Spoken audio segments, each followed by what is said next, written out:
Mesdames et messieurs, très chers auditeurs de Mivoul 24, bonjour, bonsoir et heureux de vous retrouver une fois de plus. À Mivoul, la situation qui retient aujourd'hui notre attention concerne la réglementation des mototaxis dans tout le département. Depuis que les autorités compétentes ont mis un terme au laisser-aller, stoppant une habitude illégale devenue presque légale à force de répétition, les populations mivouloises sont confrontées à une nouvelle réalité.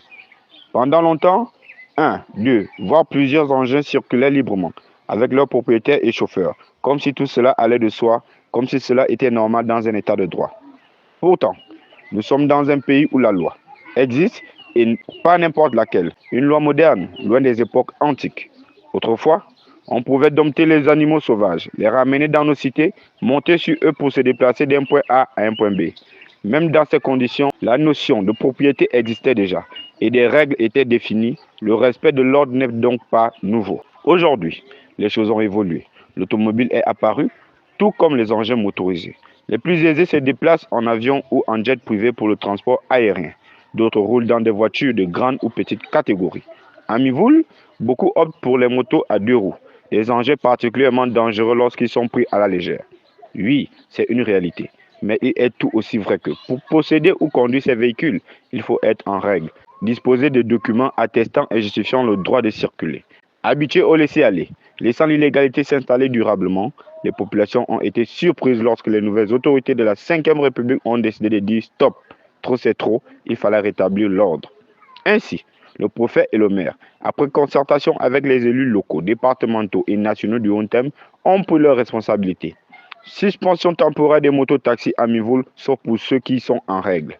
Désormais, pour circuler à Mivoul, il faut impérativement un permis de conduire catégorie A, une assurance, une carte grise et l'ensemble des documents exigés par la réglementation. C'est alors qu'un élément perturbateur est entré en scène, la frustration.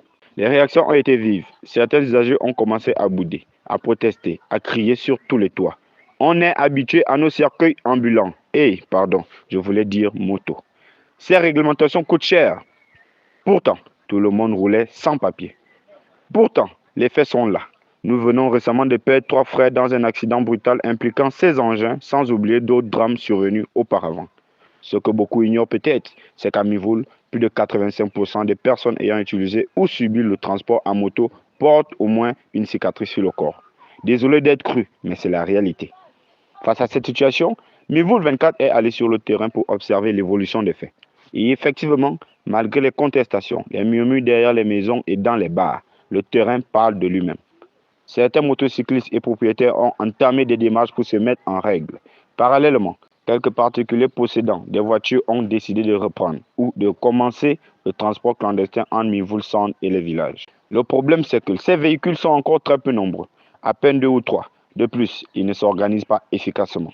Au lieu de desservir des zones précises, chacun se dirige vers les lieux où la demande est plus forte, laissant d'autres usagers attendre de longues heures. 2 zones sont particulièrement concernées. Nzong comme Intemaet. Pour Nzong, aucun véhicule ne desserte régulièrement cette route. Parfois, les habitants sont secourus par des âmes charitables de passage. Mais la réalité est que la situation y est alarmante. Même constat pour Nzong Paete, où les populations peinent à rallier la ville, faute de véhicules et à cause de l'état catastrophique de la route. Cependant, 2 semaines auparavant, les élus locaux avaient déjà engagé des démarches auprès de l'entreprise chargée de la réhabilitation des routes dans le département du Haut-Thème. Des questions ont été posées, des réponses données et des propositions formulées afin d'accélérer les travaux. Oui, c'est la vérité. Malgré les doutes, les élus de Mivoul font de leur mieux. Vous l'avez entendu, les solutions sont annoncées. Nous attendons tous leur concrétisation.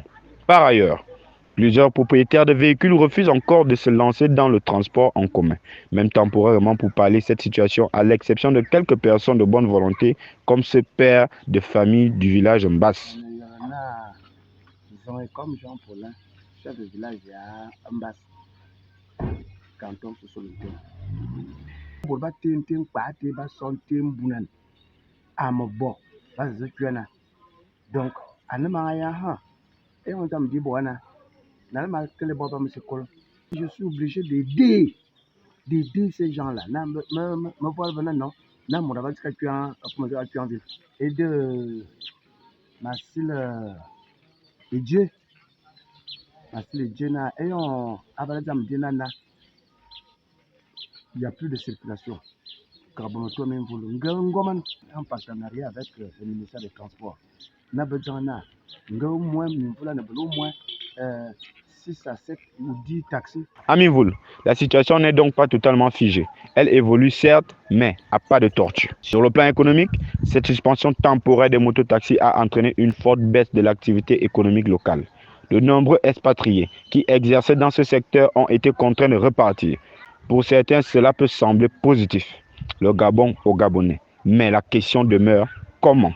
Beaucoup de Gabonais manquent de moyens financiers ou d'intérêt pour ce type d'activité, tandis que ces étrangers contribuent aussi à l'animation économique et sociale des villages. Avec l'exode rural très déjà avancé, leur départ a rendu plusieurs villages encore plus silencieux. Une situation délicate qui appelle à une réflexion profonde.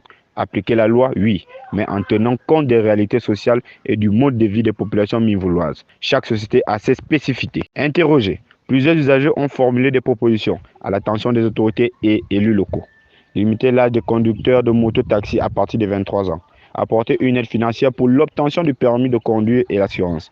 Recenser tous les conducteurs de moto et les classer selon leur activité, transport ou usage personnel, avec un délai raisonnable de mise en conformité adapté à leurs revenus. Voici donc une analyse rationnelle et objective de la situation actuelle. Niveau 24 reste en observation et vous tiendra informé de toute évolution. Restons calmes et responsables. Que chacun voit comment contribuer positivement à cette initiative des autorités compétentes. Car, comme le dit un proverbe fang, bitom sisi, bitom kaka. Dédicace très spéciale à M. Obamando Michel, la santé au bout des doigts, l'homme de Mekai Sangbam. C'était pour vous, la chronique d'or, animée par votre bien-aimé reporter Dorlan Zaminkongo, ce demi-voul, Manesam Bonyobon, pour le compte de Mivoul 24. N'oubliez pas de nous aider à vous aider à travers un soutien financier ou matériel au plus 241 74 72 83 82. À bientôt, portez-vous bien et merci de votre attention.